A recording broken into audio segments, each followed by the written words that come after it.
อนนี้ข่อยกำลังชี้ออกเดินทางไปตาดทาลีซึ่งเป็นตาดลับเลยแหละข่อยก็บ่เคยฮู้มาก่อนครั้งนี้ก็สิเป็นครั้งแรกของข่อยคือกันมื้อนี้พิเศษหน่อยนึงเพราะว่าข่อยเดินทางไปคนเดียวด้วยรถจักรตอนนี้ข่อยอยู่ปั๊มน้ำมันปตท.หนองแตกอยู่ข้างๆกับตลาดลาโอซี่ซึ่งทางที่เราจะไปคือทางนาไซทองกายสีเกิดไปทางเข้ามันจะอยู่หอมทางหน้าธนาคารการค้าต่างประเทศไปออกเดินทางกันเลย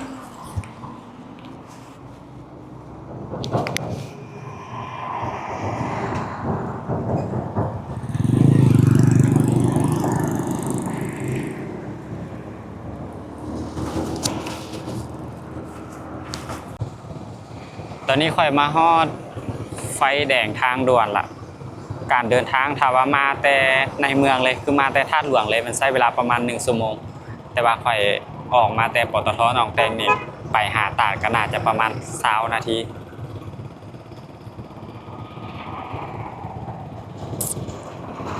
ถ้าไผมาแต่ทางหนองแตงคือค่อยก็มาฮอดไฟแดงทางด่วนมันขี่ไปซื้อเด้อไปทางนาไซทอง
หลังจากที่เจ้ามาฮอดห้องหมอนาไซทองแล้วมันจะมีป้ายตัวนี้นี่ป้ายตัดหินคะนาแม่นเข้าไปห้อมเดียวกันนี่แหละห้อมมันสิอยู่ข้างๆกับห้องหมอนาไซทองแบบนี้เลยและอยู่ทางหน้านี่มันจะมีธนาคารการค้าแล้วก็ CP แล้วก็มีห้างสะดวกซื้ออยู่นี่จะเป็นห้อมนี้เด้อห้อมเข้า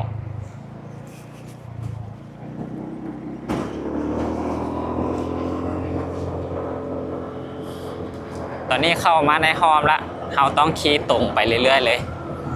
คลิปนี้อาจจะยาวแน่หน่อยนึงเด้อ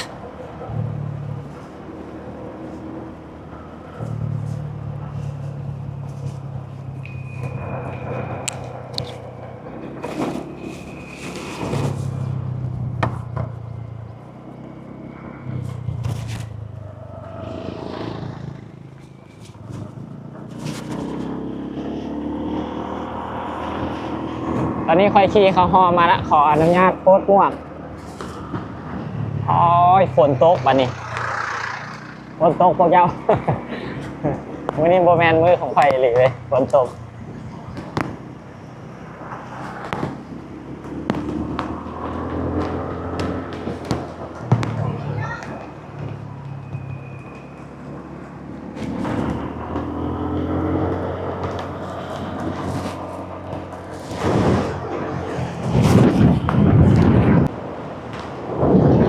ขี่เข้าฮอมาเนี่ยมันสิผ่านบ้านปักแฮดเด้อกายบ้านปักแฮดไป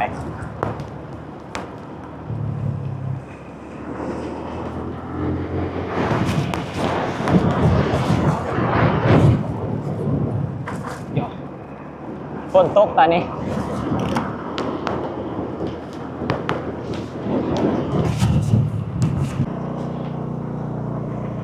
ขี่เขาฮอมาแล้วอย่างหนึ่งมันจะมี4 แยกแบบนี้แม่นให้ขี่ไปซื้อเด้อหลังจากที่เขาขี่มาซื้อแล้วมันจะเป็นทางดินแดงเข้าไปแล้วบัดนี้นะ ต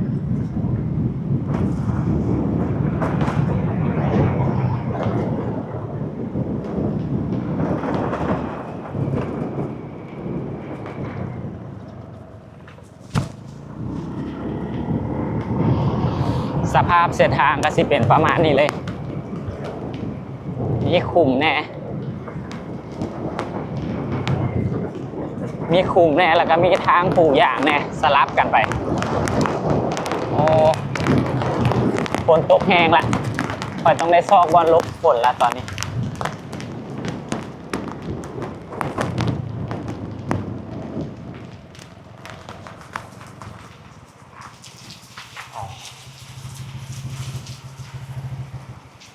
ค่อยมาลบฝนก่อนตอนนี้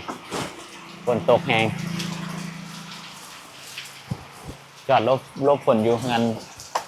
ชาวบ้านเช่นนี่แหละตอนนี้ฝนตกพวกเจ้าเบิ้ง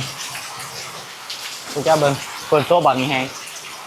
บุ้งว่าที่ฮอดตาดบ่มือนี่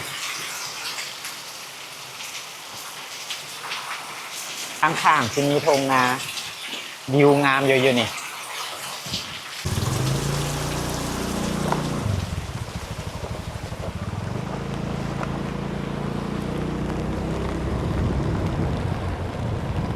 พวกเจ้าเบิ่งบรรยากาศซ้ายขวาค่อยมีแต่ทงนาแล้วก็เขียวงามขนาด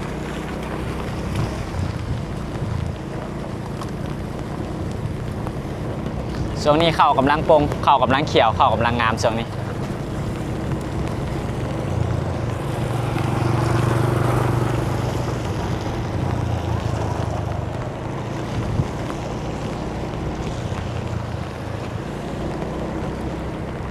ขี่รถแข่งฝนกับ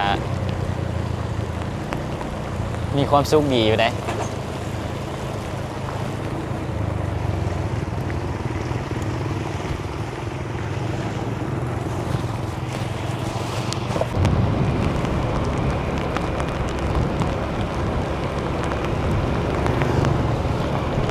สภาพเส้นทางจะเป็นประมาณนี้เด้อรถมาได้ทุกประเภทเลยรถจักรรถใหญ่รถเก่งอย่างมาได้หมดเลยมันมีทางเพแน่ทางขุมแน่แล้วก็ทางปูยางแน่มันสลับกันไปมือข่อยมานี่ฝนตกและข่อยกำลังแข่งฝนไปเลยตอนนี้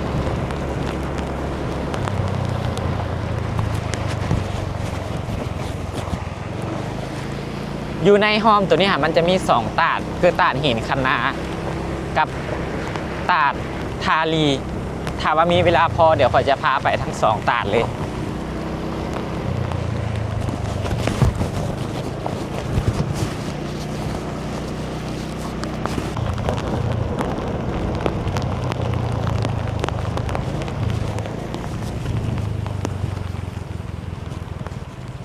หลังจากที่ขี่มาระยะหนึ่งมันจะมี3แยกตัวนี้แม่นให้เจ้าขี่ไปซื้อหรือว่าเลี้ยวขวาเด้อมันจะมีห้านค้าแบบนี้แม่นให้เจ้าขี่ไปซื้อหรือว่าเลี้ยวขวา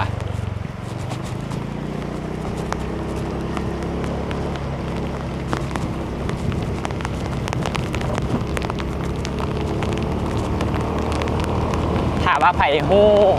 ตาดหินคะนาแมนมาทางเดียวกันเลยแหละแต่ว่ายังบ่ทันฮอดตาดหินคะนามันจะฮอดตาดทาลีก่อน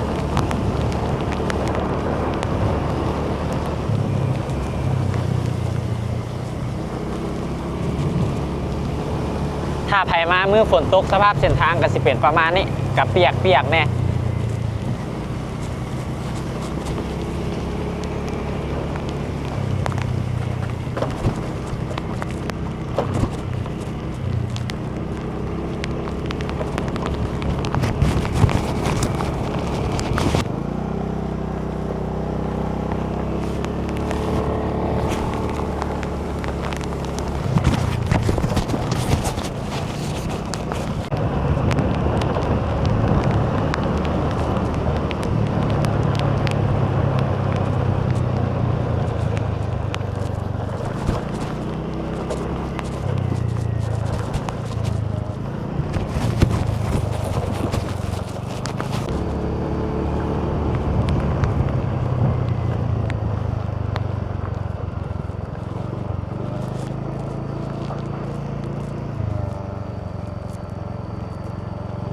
เจ้ามาฮอด3แยกตัวนี้แม่นให้ไปซื้อเด้อหรือว่าเลี้ยวซ้ายเลี้ยวขวานี่บ่แม่นเด้อเขาเจ้าจะเขียนซะนี่ว่าลักเขตดิน1959 แต่ว่าทางที่เราจะต้องไปก็คือแม่นไปเบื้องซ้ายเด้อ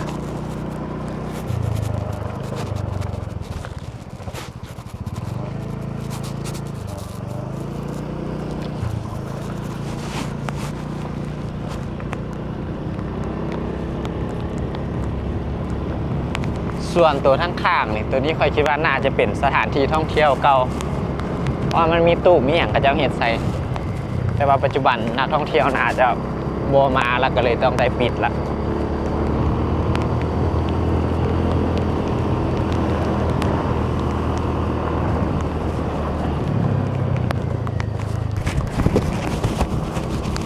ตาดหินคณะก็ไปทางนี้แหละไปทางเดียวกันนี่แหละแต่ว่าเขาใช้ฮอตตาดทาลีก่อน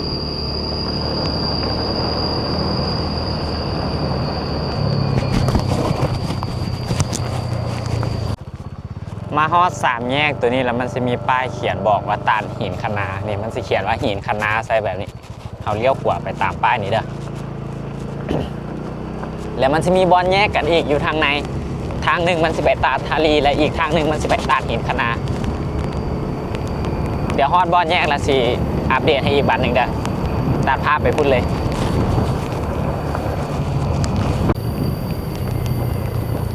นี่แหละขี่เขาอ้อมมาบ่ไก่ตาดหินคณะมันขี่ไปซื้อแต่ตาดทาลีมันเลี้ยวขวานี่เอาจะเลี้ยวขวาไปตาดทาลีก่อนเดี๋ยวหลังจากที่ขึ้นมาแต่ตาดทาลีถ้าว่าเวลาหลายมันเฮาจังสิไปตาดหินคณะต่อ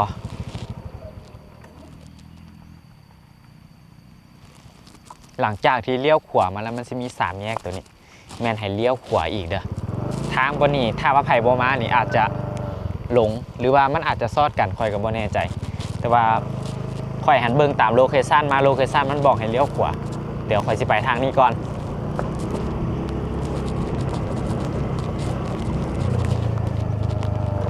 โอ้บ่ถึกเลี้ยวขวาออกนอกเส้นทางเลยเมื่อกี้ค่อยเลี้ยวขวาแต่ว่าบ่ถึกเลี้ยวขวาแมนออกนอกเส้นทางเลย เพราะว่าทางมันค่อนข้างแบบเบิ่งยากอยู่ใน Google Map แม่นไผ่ที่มาฮอด3แยกตัวนี้เด้อมันจะเป็นคล้ายๆแบบเขาล้อมหัวดินเขาเจ้าเบื้องขวานี่บ่แม่นให้เจ้าเลี้ยวซ้ายไปทางนี้เด้อไปลงไปเลยบัดนี้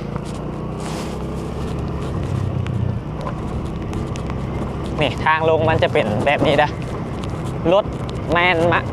นมาได้ทุกประเภทเพราะว่าสิเป็นรถจักรรถเก๋งหรือว่ารถกระบะอย่างก็มาได้เบิด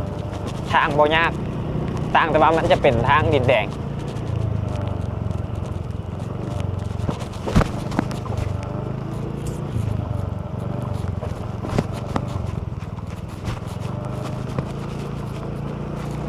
ถ้าไปเอารถเก่งมากอะใช้สกิลส่วนตัวลบลีกคุมเอา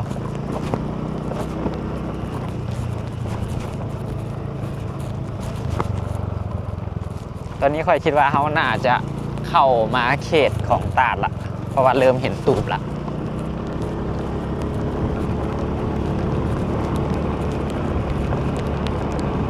บ่มีไผมาเลยมีแต่ค่อยคนเดียวมาคนเดียวเลยมื้อนี้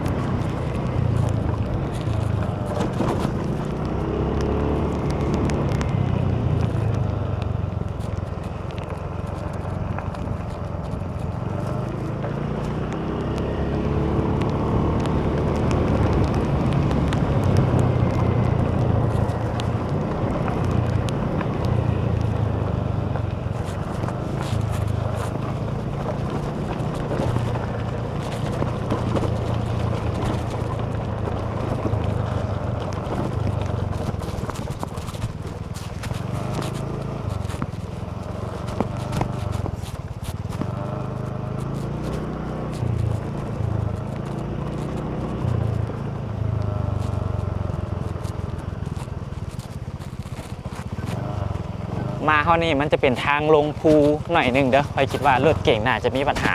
อยู่บอนช่วงนี่แหละช่วงลงภูนี่แหละถ้าไปเอารถเก่งมา รถเก่งน่าจะลงภูตัวนี้บ่ได้น่าจะเป็นรถกระบะหลายกว่าเด้อคำไผสิมา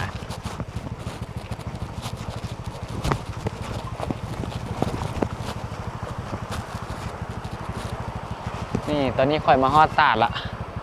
น่าจะแม่นตัวนี้แหละน่าจะแม่นตาดตัวนี้แหละก็มีคนมาอยู่พอบุ้งว่ากับเจ้ารถจอดปลาไปใส่มีคนลิ่นน้ำอยู่เทิงอ่ะ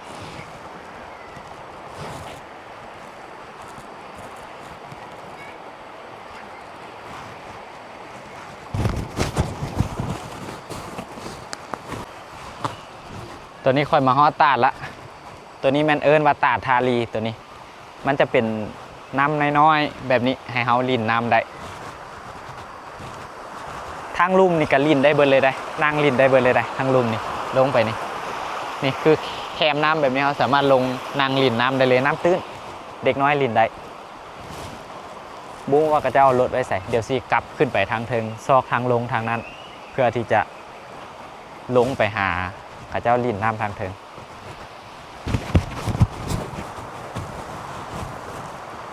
โอ้ข้าเจ้ามาทางนี้บอลจอดรถเด้อสำหรับไผมาพวกเจ้าขี่กายขวาเมื่อกี้นี่ขึ้นมาแล้วมันจะมีทางเลี้ยวซ้ายอยู่นี่เพื่อไปจอดรถอยู่หันเดี๋ยวค่อยจะไปจอดรถรวมน้ำข้าเจ้าแล้วก็ลงไปเก็บบรรยากาศให้พวกเจ้าได้เบิ่งน้ำกัน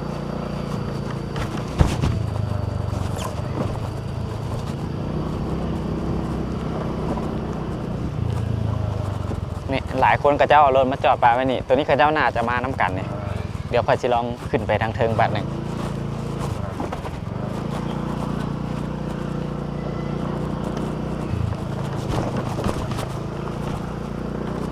อ๋อบริเวณนี้เป็นบอลจอดรถเบิดเลยนี่เอายูใส่ก็ได้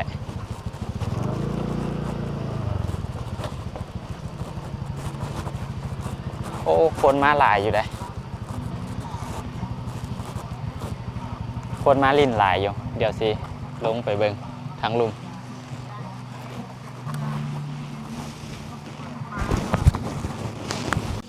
ตอนนี้ข่อยมาฮอดตาดทารีละตัวนี้เป็นบอลจอดรถเด้อนี่ใครมาเอารถมาจอดไว้เคนนี้แต่ว่าแนะนำให้เป็นกระบะหรือว่ายกสูงเด้อรถเก่งบ่อย่างแนะนำบ่ได้เพราะว่าทางมาหัน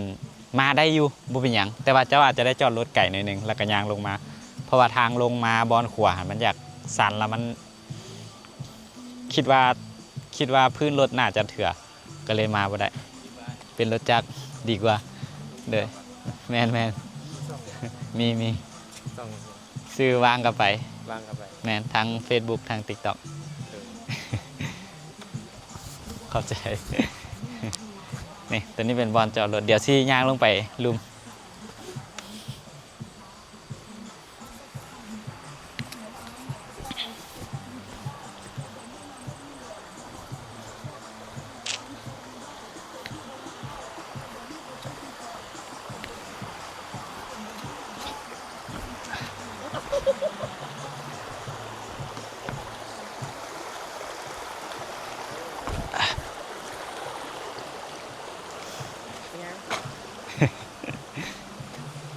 รีวิวอ่ะแมน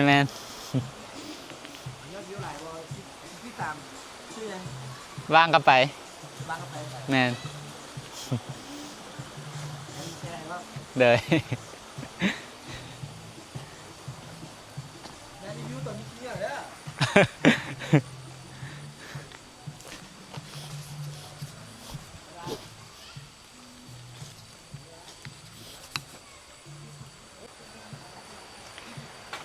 ตัวนี้น่าจะเป็นบริเวณทางหัวตาละกระสุดแต่ซ้ำนี่แหละเดี๋ยวจะมีแต่ทางลุ่มลงไปคุณบัดนี้ที่จะเป็นบอลให้เฮานั่งแคมปิ้งนั่งลินน้ำได้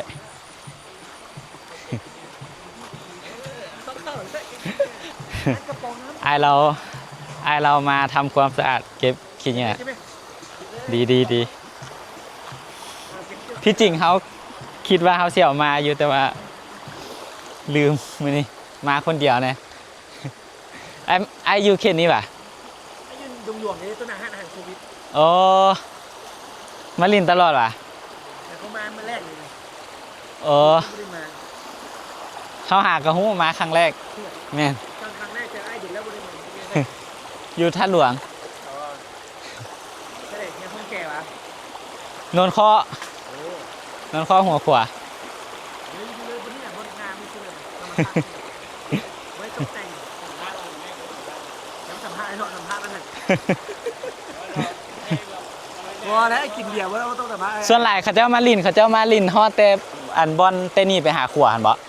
แม่เท่าไหร่บางคนเอาลูกไปแล้วนั่นเขาเป็นหาปลาก็ขึ้นที่ตรงนะครับ อ๋อ เอาแบบดำน้ำนิ้งปลา น้ำใสดีเนาะ ต้องกินกันไหนพายมา พวกไอ้มา2 คนอ่ะ แม่ เออซิวๆเนาะมานั่งลิน2 คน ถึงคนละ3เขาจะมี ตาทาลีตัวเนาะ แม่พาดี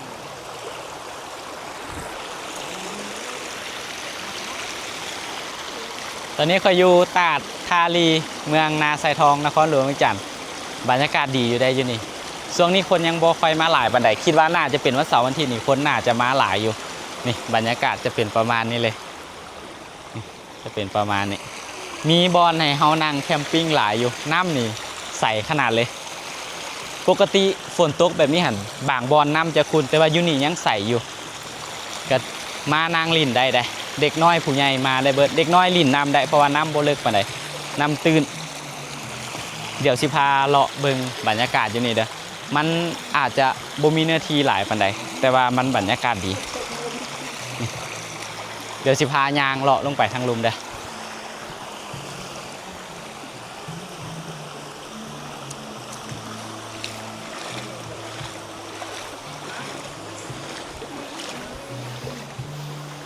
นี่น้ำตื้นๆประมาณนี้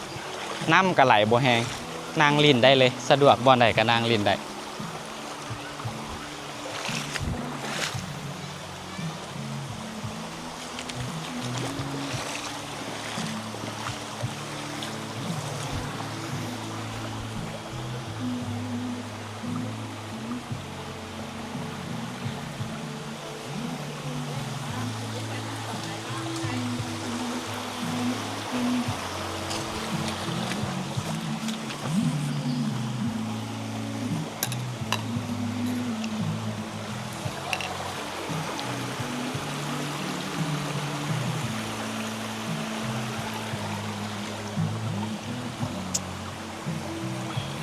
มื้อนี้ก็มีคนมาแคมปิ้งอยู่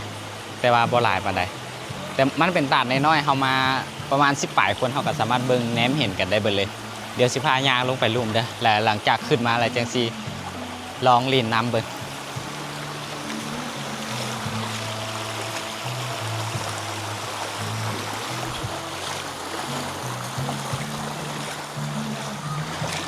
อยู่แจ่เบิ่งนี่ก็มีคนก็จะมาแคมปิ้งอยู่แล้วก็อยู่นี่เห็นบ่เด็กน้อยก็สามารถลินน้ำได้อยู่ข้างหลังก็มีคนมาแคมปิ้งคือกันเดี๋ยวพายางลงไปลุมนี่แหละน้ำประมาณนี้แหละความลึกบ่ได้ลึกหลายประมาณนี้เลย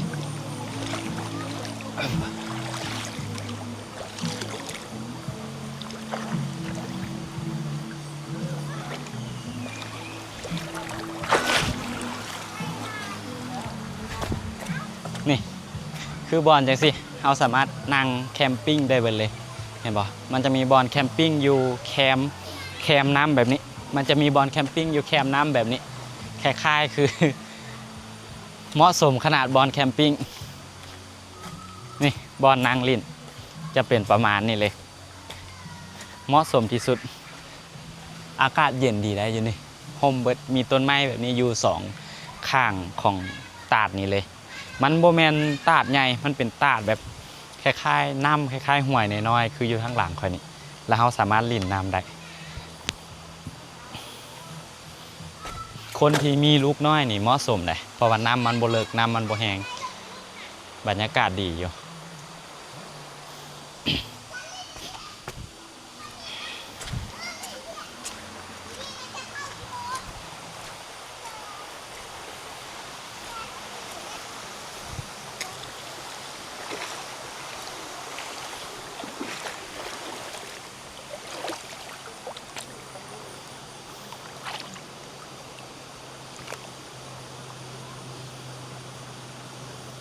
ตอนนี้ค่อยนั่งอยู่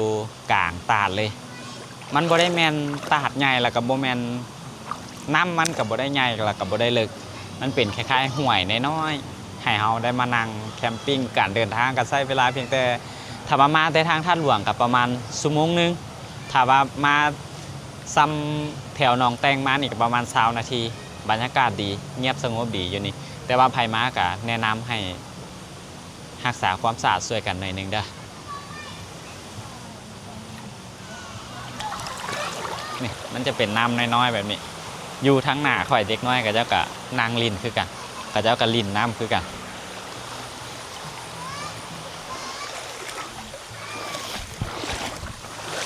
นี่มันจะมีต้นไม้แบบนี้แหละอยู่สองข้างของตาดนี่เลยมันก็เลยห่มไปในตัว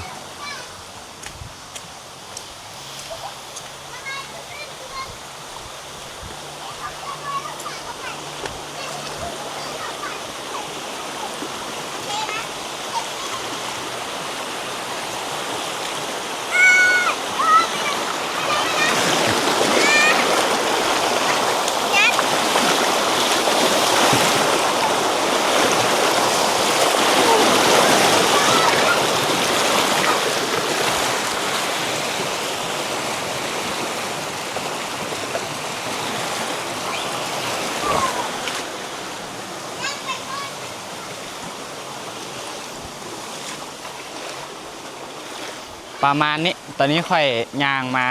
ทางลุมละก็สุดประมาณนี้แล้วก็อยู่ก้องขวาหันก็สามารถนั่งได้นี่อยู่ก้องต้นไม้หันก็สามารถนั่งได้อยู่ก้อนหินแบบนี้ก็สามารถนั่งแคมปิ้งได้คือกันกะสิเบิดประมาณนี้มันบ่ได้แม่นตาดใหญ่แต่ว่าเป็นตาดที่เหมาะสมสำหรับคนมาเป็นครอบครัวเด็กน้อยสามารถลิ่นน้ำได้ผู้ใหญ่ก็สามารถนั่งเบิ่งลูกเบิ่งหลานอยู่ตามแคมป์โงนหินนี่เป็นน้ำน้อยๆเขาสามารถเบิ่งความปลอดภัยของลูกของหลานเขาได้ค่อยคิดว่าเด็กน้อยหลายๆคนน่าจะมากได้มาลิ่นแบบนี้ได้อยู่กับธรรมชาติแล้วก็แถมยังได้มวลสนุกสนานกับการลิ่นน้ำแบบนี้พร้อมบรรยากาศดีเหมาะสมเลยแนะนำอยู่ห่างจากตัวเมืองกับบ่ได้ไกลเดินทางก็สะดวกแต่ว่าแพเอารถเก่งมาจะได้จอดอยู่ทางฟากนี้แล้วก็ได้ขนเครื่องลงมาถ้าว่าแพเอากระบะรถสูงมากอะขี่ขึ้นมาจอดใกล้ๆกับบอลลินเลยแล้วก็ขนเครื่องลงมาถ้าว่ารถจักรมาได้ฮอดจนจำน้ำพี่ละนี่ประมาณนี้คือเห็นทางหลังโคตรงามเลย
อ่ะ ทางแหก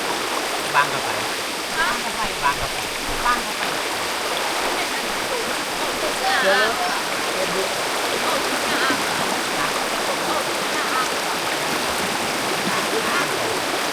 หมุนดิ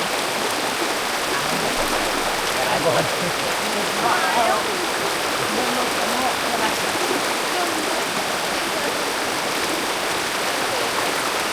คือติ๊กต็อกเนี่ย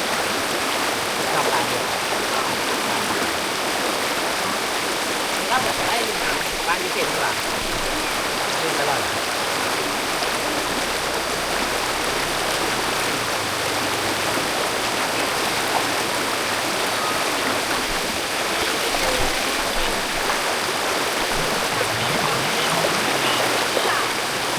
ขอบใจ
สำหรับไผ่ที่มาลินตาดทารีบ่นี่ก็พยายามรักษาความสะอาดช่วยกันเนี่ยเพราะว่าอยู่บริเวณหัวตาดนี่ขี้เหงื่อก็ค่อนข้างหลายเพราะว่าอยู่บริเวณหัวตาดนี่ขี้เหงื่อก็ค่อนข้างหลายอยู่เพราะว่าก็จะกินแล้วก็จะก็ทิ่มสระไว้บริเวณนี้อยู่ทางหลังค่อยก็เขาเจ้าก็กินแล้วก็เจ้าก็ทิ่มบ่ว่าสิเป็นจอกตู้เป๊ปซี่ถุงยางอีหยังต่างๆเขาเจ้ากินแล้วก็เจ้าทิ่มปลาไว้นี่เลยพยายามเด้อสำหรับผู้ใดมาก็พยายามรักษาความสะอาดช่วยกันเพื่อที่จะ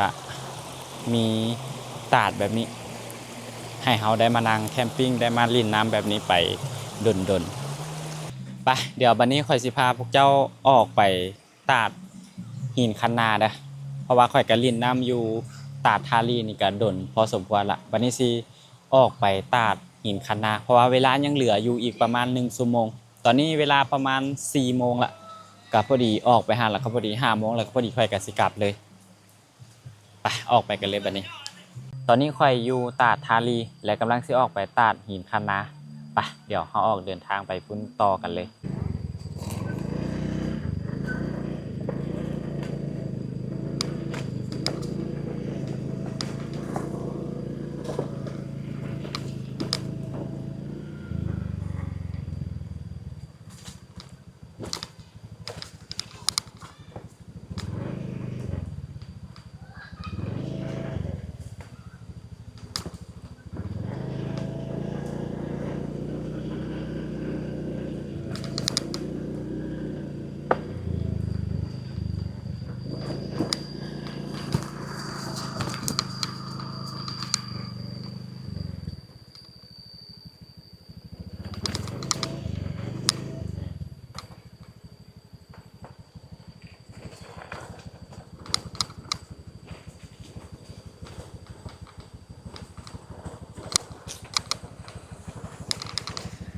สำหรับแผลรถเก่งมาในบอลที่เป็นอุปสรรคหลายที่สุดน่าจะเป็นบอลนี่แหละบอลขึ้นเนินที่ลงมาหา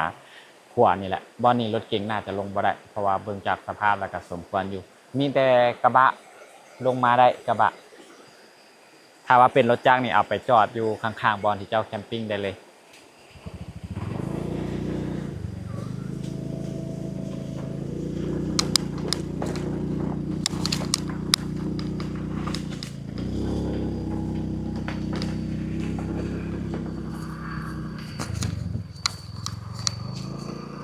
จะเป็นบริเวณทางลงตาดและบริเวณนี้เจ้าสามารถจอดรถไว้หรือว่าสิย่างไปตามเขตนี้มันลงไปหาตาดได้เบิดเลยก็แล้วแต่ไผสะดวก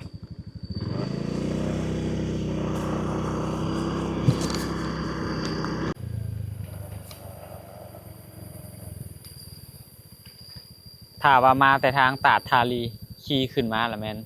เลี้ยวขวาเลี้ยวซ้ายนี่แม่นทางเมืองทางกลับวันนี้เฮาสิเลี้ยวขวานี่เพื่อที่จะไปตาดหินคะนาต่อไปลุยไปตาดหินคะนากัน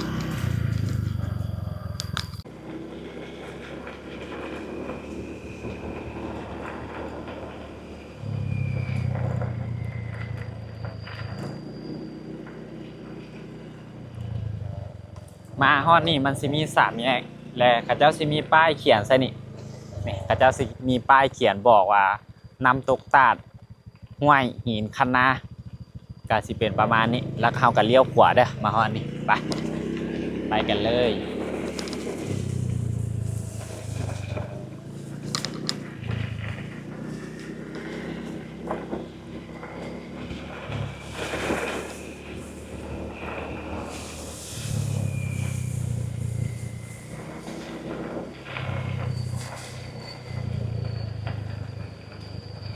มื้อนี้น่าจะมีคนมาอยู่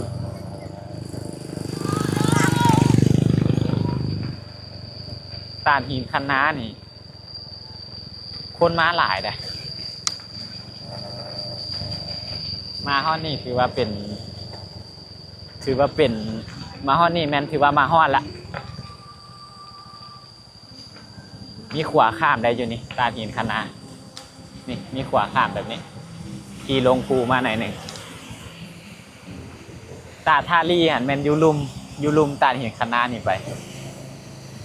ตัวนี้จะเป็นตาดหินคะนาเด้อคอยมาฮอดตาดหินคะนาแล้วตอนนี้ เขาเจ้าเฮ็ดเป็นแบบคล้ายๆฝ่ายกันนำเป็นฝ่ายนำล้นประมาณนี้เลย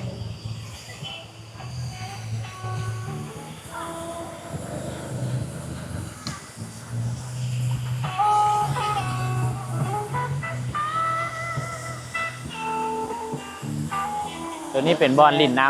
ำได้เลยบอลนี่นะน้ำใสได้อยู่นี่เดี๋ยวซีพาเบิงบรรยากาศของตาดหินคะนาเด้อ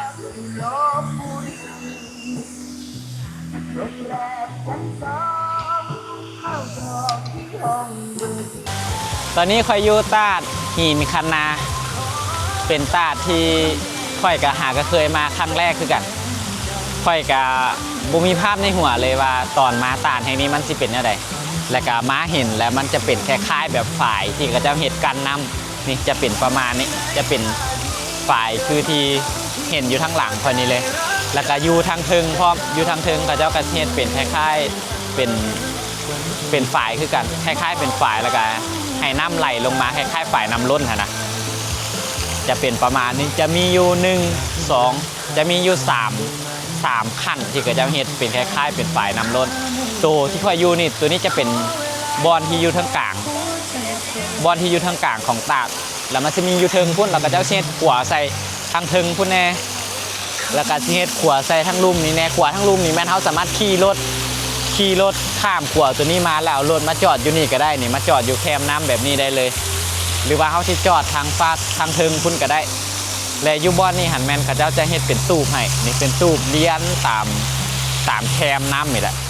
จะมีห้านอาหารให้อยู่ห้านอาหารจะอยู่เจ๋เบิ้งนี่มีห้านอาหาร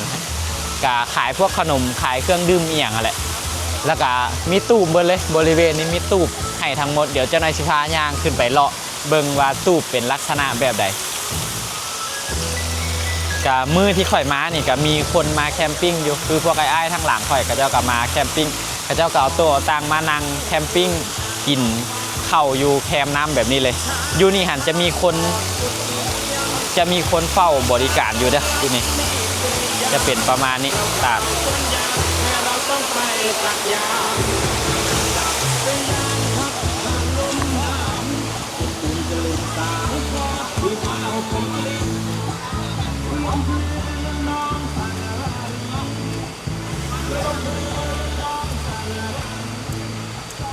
บอลนี่จะเป็นทั้งบอลจอดรถแล้วก็เป็นทั้งบอลในเฮานั่งแคมปิ้งอยู่ในตู้เลยนี่รถไฟก็จอดอยู่นี่มื้อนี้ไฟเอารถจักรมานี่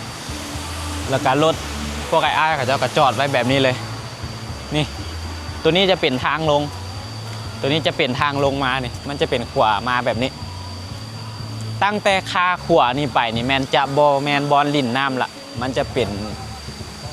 เขาจะบริเคลียร์พื้นที่ให้มันก็สิเป็นหกตามสไตล์ธรรมชาติของมันแหละนี่จะเป็นประมาณนี้บอลลิ่นน้ำก็จะมีแต่ตั้งแต่คาขวานี่ขึ้นไปหาทางเทิงที่มันเป็นคล้ายๆแบบฝ่ายน้ำล้นจะเป็นแบบนี้ไปมี3อันที่เป็นคล้ายๆแบบฝ่ายน้ำล้นแต่ก่อนค่อยคิดว่าคนน่าจะนิยมมาหลายอยู่แล้วก็คนกันน่าจะเคยมีความหลังกับศาลแห่งนี้หลายพอสมควรเพราะสังเกตเบิ่งแล้วมันมีสิ่งปลูกสร้างมีตูบนะหลายคันท่าว่าแต่ก่อนศาลแห่งนี้บ่ดังจะบ่มีตูบหลายค่อยคิดว่าศาลแห่งนี้น่าจะดังหลายในเมื่อก่อนแต่ว่าค่อยบ่ฮู้จักแล้วก็บ่เคยมาอีกครั้งนี้เป็นครั้งแรกที่ค่อยได้มาเดี๋ยววันนี้สิพาไปเบิ่งตูบนะว่าลักษณะของตูบสิเป็นแบบใด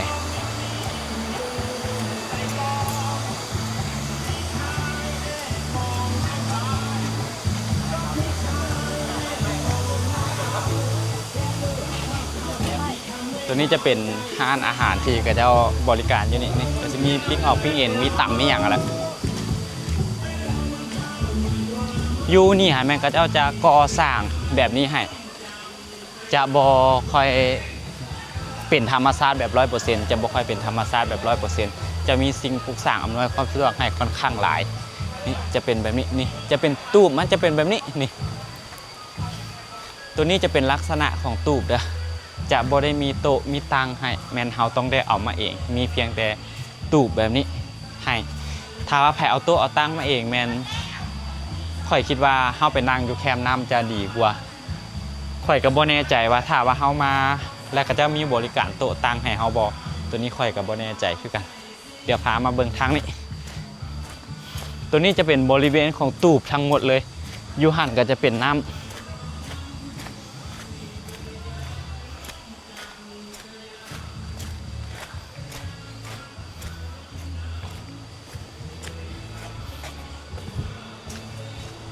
เขาเจ้าจะมีห้องน้ำให้อยู่หันตัวนี้นี่บ่แน่ใจว่าเมื่อก่อนนี่แม่นน่าจะเป็นห้านอาหารตามที่ค่อยคิดได้ตัวนี้ค่อยคิดว่าเมื่อก่อนน่าจะเป็นห้านอาหาร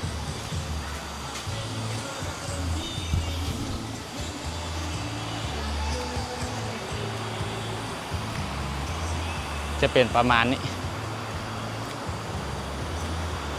ตูบหลายตูบค่อนข้างหลายเลยแหละอยู่ฟากนะหันซีมีน่าจะเป็นห้านอาหารเก่าแต่ว่ามันพังมันเพไปเบิดละมันก็อีหยังมันก็เพไปเบิดละหลังคาก็เพไปละ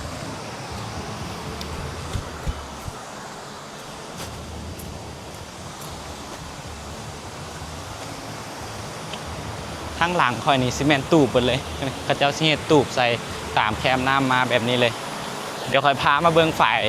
ที่เขาเจ้าเฮ็ดเป็นฝ่ายกั้นแบบคล้ายๆเป็นฝ่ายน้ำล้น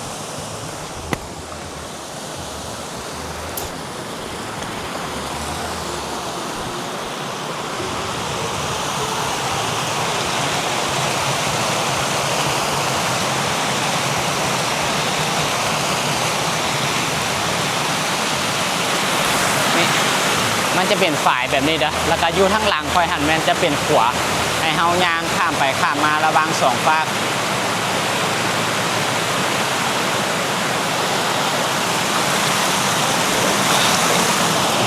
เขาสามารถนั่งลินแบบนี้ได้เลยได้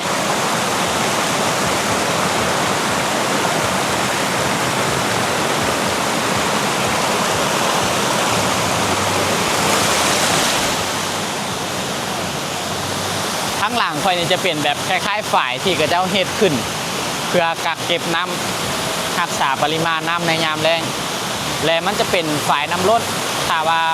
ฤดูฝนแบบนี้น้ำมันก็สิไหลแบบนี้แล้วมันก็สิเป็นน้ำล้นออกมาแบบนี้มี3บอนที่กระเจ้าเฮ็ดแบบเป็นคล้ายๆแบบฝ่ายแบบนี้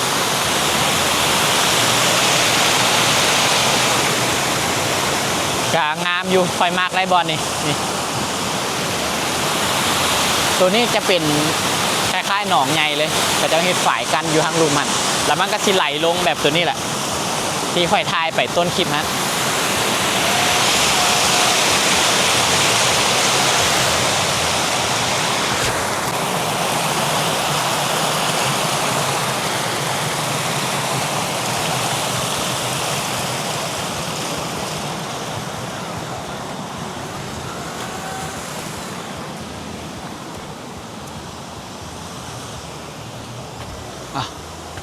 เดี๋ยววันนี้ค่อยพายางข้ามไปฟากนั้น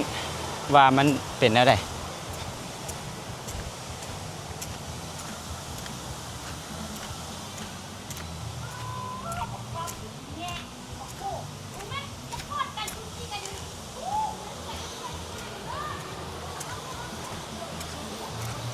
ตัวนี้จะเป็นมีเพียงแต่ขวายางเท่านั้นเด้อรถข้ามบ่ได้ตัวนี้รถข้ามจะเป็นขวาตัวทั้งลุ่มพุ่น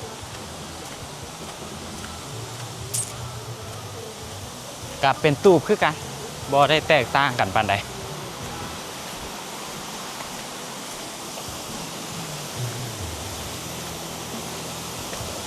ฟากเบื้องนี้หันเป็นตูบจะหน่อยกว่าฟากเบื้องนั้นนี่ตูบก็จะเป็นประมาณนี้มันคล้ายๆกันบ่แตกต่างกันปานใดแต่ว่ามีบอลให้เขานั่งแคมปิ้งหลายอยู่ฟังนี่นะ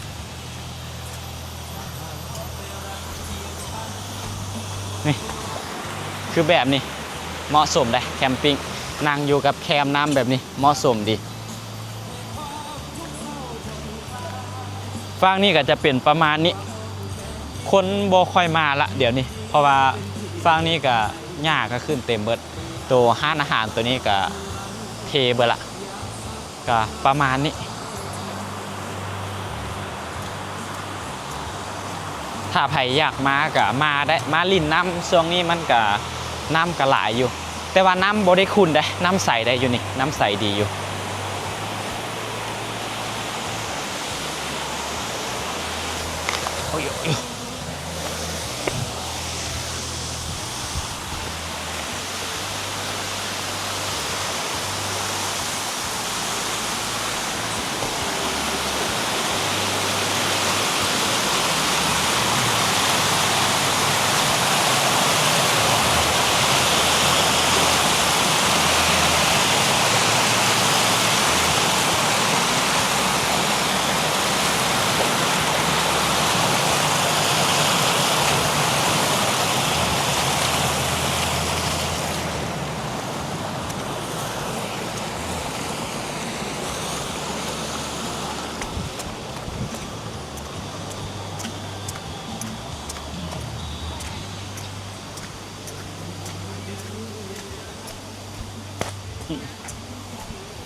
ก็อยากว่าหลายอย่างกับสุดโทรมไปแน่แล้ว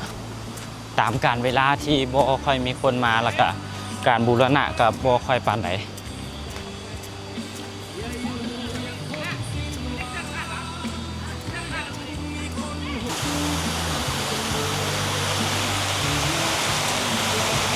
เนี่ยลักษณะของการที่กระเจ้าเฮ็ดเป็นฝ่ายก็จะเป็นประมาณนี้คล้ายๆกันนี่แหละตัวนี้จะเป็นฝ่ายตัวสุดท้ายที่กระเจ้าเฮ็ดมันจะอยู่ติดกับขวาแบบนี้เลยจะเป็นประมาณนี้ก็งามอยู่ก็โอเคอยู่มือวางๆมือสบายๆมือเบาๆมานั่งลิ้นแคมปิ้งอย่างก็ได้โอเคอยู่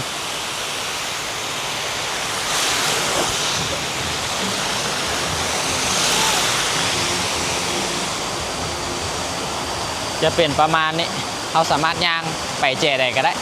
ตัวนี้จะเป็นขวาละขวาเขาที่เขาข้ามไปข้ามมานี่แหละ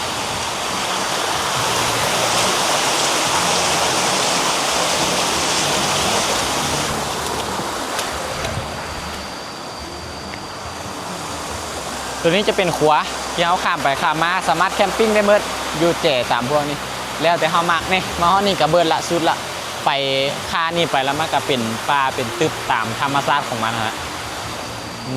บอนแบบนี้เขาสามารถแคมปิ้งได้เลยก็โอเคอยู่ได้สำหรับใครที่หาบอนแคมปิ้งบุ้งว่าจะไปใส่กับตาดหินคันนากับถือว่าเป็นทางเลือกอยู่เดินทางมากับบอกไก่ห่างจากตัวเมืองประมาณ1 ชั่วโมงตั้งแต่ถ้าว่าเดินทางมาแต่ท่าหลวงจนมาฮอดตัวตาดครับประมาณ1 ชั่วโมงถ้าว่ามาแถวสีไข่อย่างมานี่กับประมาณ30 นาทีบ่ได้ไก่เลยมื้อนี้ข่อยบ่ได้เกี่ยมอีหยังมาแคมปิ้งมีแต่อยากมาเบิ่งอยากมาเห็นซื่อๆว่าตาดแห่งนี้มันเป็นแนวใดเคยได้ยินแต่ซื่อแต่ว่าบ่เคยมาจักเทื่อก็มื้อนี้ก็ได้เห็นละก็จะประมาณนี้เด้อสำหรับใครอยากมาก็มาได้นี่ความสวยงามของมันก็จะประมาณนี้สำหรับมื้อนี้ก็สำหรับตาดแห่งนี้ก็จะประมาณนี้ก็สิกลับละบัดนี้เจอกันวิดีโอหน้าว่าค่อยสิไปใส่ฝากติดตามไว้เด้อ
ตัวทางตัวนี้เด้อ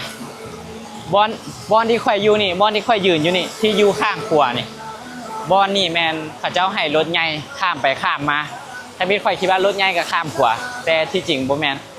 เขาเจ้าให้ขี่บอนนี่เดี๋ยวค่อยพาพวกเจ้าไปเบิ่งบอนที่เขาเจ้าเฮ็ดบอนเปิดปิดน้ำเมื่อกี้นี่ก็บ่เห็นจนสิเมื่อแล้วจังสังเกตเห็น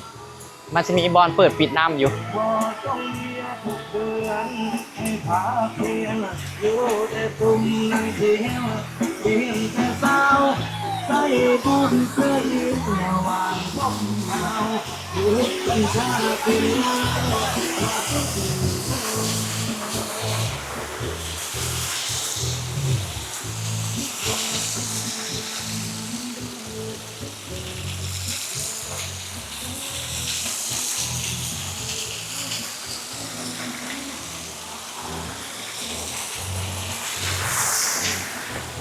นี่เขาเจ้าจะเฮ็ดบอลเปิดปิดน้ำใส่นี่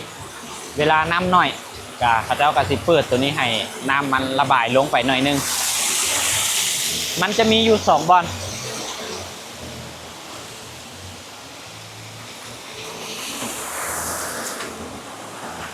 อีกบอลหนึ่งจะอยู่นี่จะมี2บอลอยู่ใกล้ๆกันนี่แหละ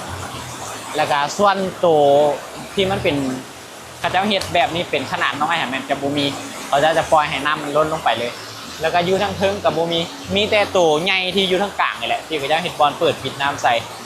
ก็ค่อนข้างแน่ใจว่าอยู่นี่แม่นเป็นฝาย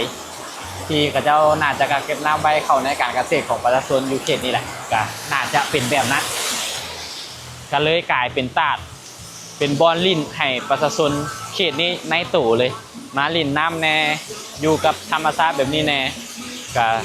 ได้ผลประโยชน์ทั้งเป็นสถานที่ท่องเที่ยวแล้วก็ทั้งเป็นบอลทำมาหากินทั้งเป็นแหล่งน้ำเข้าในการเกษตรพร้อมก็ถือว่าเป็นอย่างที่แฮปปี้วินทั้งทุกฝ่ายเลย